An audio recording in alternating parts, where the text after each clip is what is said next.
ஆழ்ந்து கேளுங்கள். முதல்ல நீங்க செய்ய வேண்டியது உங்க வாழ்க்கையில தன்மையை பற்றிய சத்தியங்கள், பரம சத்தியங்களை புரிய வேண்டியது. உங்களுக்குள்ள நான் நான் என்று போதும் உயிர்ப்போடு இருக்கின்ற சுத்த தன்மை, சுத்தமான அந்த நான் என்கின்ற உணர்வு, அதாவது உங்க உடலோட அசோசியேட். நான் இந்த உடம்பு, நீங்க இந்த உடம்புங்கிறதே மற்றவங்க உங்களுக்கு சொல்லிக் கொடுக்கறதுங்கய்யா. நீங்க ஆண், நீங்க பெண், இதெல்லாம் மற்றவர்கள் உங்களுக்கு சொல்லித் தருவது.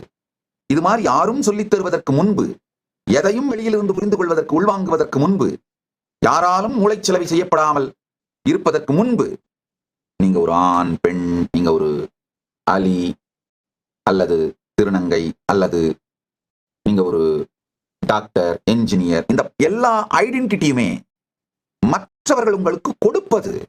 ஐடென்டிட்டி எல்லாம் எதுவும் இல்லாமல் சுத்தமான நான் என்கின்ற அந்த தன்மை, உங்களுக்குள் அந்த நான் என்கின்ற தன்மை, பரமசிவ பரம்பொருளின் இருப்பு,